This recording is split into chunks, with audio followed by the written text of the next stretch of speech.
Hello aspirants, welcome to AKSIAS academy.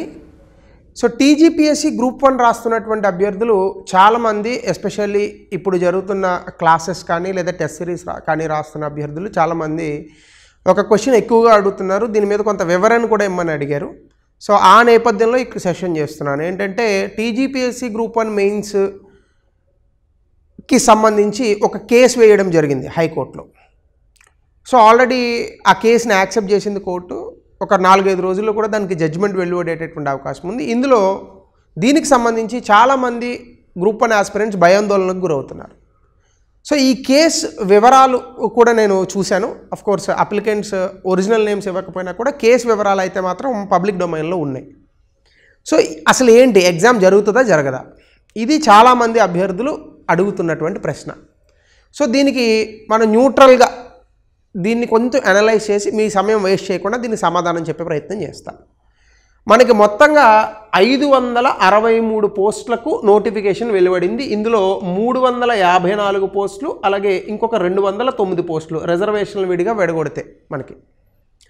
అయితే ఇందులో భాగంగా టీజీపీఎస్సీ 1:50 నెంబర్ని తీస్తామని చెప్పింది.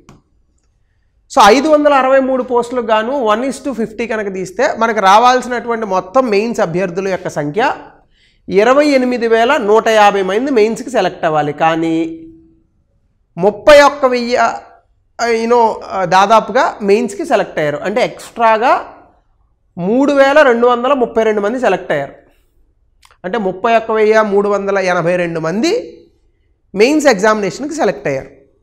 సో ఎందుకు ఈ ఎక్స్ట్రా నెంబర్ వచ్చింది అనేటటువంటిది కనుక మీరు గమనిస్తే, ఎగ్జామినేషన్లో రిజర్వేషన్స్ కేటగిరీకి ఇచ్చినటువంటి వ్యక్తులు కనుక 1:50లో కనుక రాకపోతే ఎక్స్ట్రా పర్సన్స్ని ఈ రిజర్వేషన్స్ కేటగిరీ నుంచి మేము తీసుకుంటాము అనేటటువంటి విషయాన్ని చెప్పినటువంటి టీజీపీఎస్సీ ఎక్స్ట్రాగా ఈ 3,232 మందిని మెయిన్స్ ఎగ్జామినేషన్కి రిజర్వేషన్ల ద్వారా సెలెక్ట్ చేయడం జరిగింది.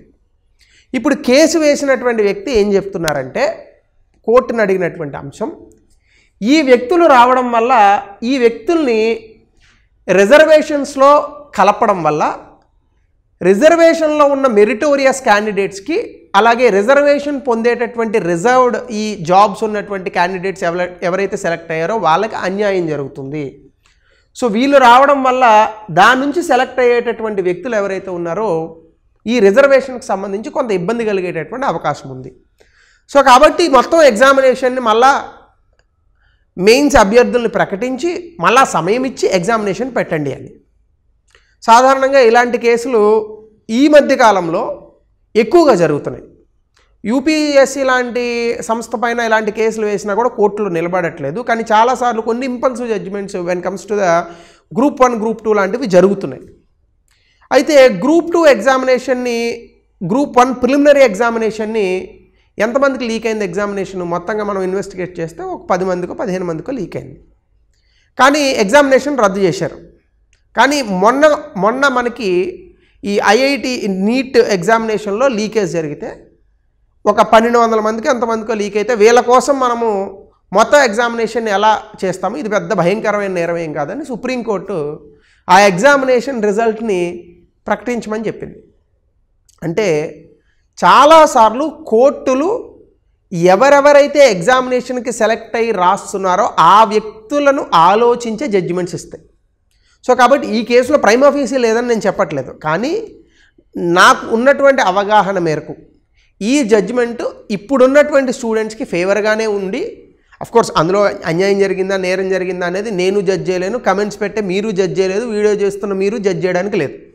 The ultimate jury and judge is court. But నాకున్న అవగాహన మేరకు అయితే మాత్రం ఎగ్జామినేషన్ యథావిధిగా జరుగుతుంది. సో కాబట్టి దీని మీద దయచేసి అభ్యర్థులు ఎవరు కూడా భయాందోళన పెట్టుకోవద్దు. అఫ్కోర్స్ నేను ఈ క్లాస్ చేసిన తర్వాత సార్ ఈ 3,232 మంది అభ్యర్థుల్ని మీరు సమర్థిస్తున్నారా డామ్ డూమ్ అని చెప్పి కమెంట్స్ వస్తాయి, ఐ నో దాట్. బట్ ఈ 3,200 అభ్యర్థులు రిజర్వేషన్ని ఏదో ఇబ్బంది పెడతారు లేదా రిజర్వ్డ్ క్యాండిడేట్స్కి అన్యాయం జరుగుతుందని అంటే మరి 28,000 మంది పరిస్థితి ఏంటి? మరి అది వాళ్ళకి అన్యాయం కదా. 3 సార్లు ప్రిలిమ్స్ రాశారండి, అవకవక ప్రిలిమినరీ ఎగ్జామినేషన్ అయిన తర్వాత మెయిన్స్ ఎగ్జామినేషన్ ఇప్పుడే గాడిలో పడినారు. మళ్ళా కనుక ఇప్పుడు కనుక ప్రిలిమినరీ ఎగ్జామినేషన్ కనుక రద్దయితే లేదా మెయిన్స్ ఎగ్జామినేషన్ జరగకపోతే జీవితంలో ఇంకా టీజీపీఎస్సీ గ్రూప్ 1 వైపు ఏ అభ్యర్థి కూడా సీరియస్గా తిరిగి చూడరు నాకున్న అవగాహన మేరకైతే. ఒకవేళ ఇలాంటి కేసుల తాలూకా జడ్జిమెంట్స్ వచ్చి ఉండేది ప్రిలిమినరీ ఎగ్జామినేషన్ వెంటనే రావాలి. ప్రిలిమినరీ ఎగ్జామినేషన్ రిజల్ట్ ఈ రోజు వస్తే నెక్స్ట్ డే పడాలి. అంతేగాని ఎగ్జామినేషన్కి 30 రోజులు ఉందనగా ఈ స్టూడెంట్స్ మధ్య భయాందోళనలు క్రియేట్ చేసే విధంగా అవి ఉండకూడదు. ఈ అంశాన్ని కోర్టు పరిగణిస్తుందని నేను భావిస్తున్నాను. సో కాబట్టి ఏ అభ్యర్థులు కూడా ఇలాంటి మీమాంసలు పెట్టుకోవద్దు దయచేసి. ఎగ్జామినేషన్ జరుగుతుంది, ఖచ్చితంగా 99% జరుగుతుంది ఎగ్జామినేషన్. మరి 100కి 100 అంతే తిట్టుకుంటారండి. సో కాబట్టి మీ ప్రిపరేషన్లో మీరు ఉండండి. ఇలాంటి వాటి గురించి మీ ఫ్రెండ్స్తో కానీ మీరు రాస్తున్నటువంటి అభ్యర్థులతో కానీ మిగతా అభ్యర్థులతో కానీ చర్చలు చేయొద్దు దయచేసి. సో టెస్ట్ సిరీస్లు రాయండి. ఇంక ఉన్నటువంటిది మనకి కేవలం నెల రోజుల మీద 10 రోజులు, అంటే అటు ఇటుగా మనకి ఒక 40 రోజుల సమయం మాత్రమే ఉంది. So before you go to the exam, test before you go to the exam. So మిమ్మల్ని టెస్ట్ చేసుకోండి, టెస్ట్ సిరీస్ లాంటి రాసి కరెక్షన్స్ చేయించుకొని చేయండి. అలాగే ఎగ్జామినేషన్లో కూడా అవుట్ ఆఫ్ సిలబస్ రాకుండా ఉంటుందా, సిలబస్లో ఉంచే వస్తాయి, అలాంటిది ఏ ఉండదు. అవుట్ ఆఫ్ సిలబస్ క్వశ్చన్ బ్రహ్మాండంగా వస్తాయి. ప్రిలిమ్స్లో వచ్చింది మెయిన్స్లో రావేంటి అవుట్ ఆఫ్ సిలబస్.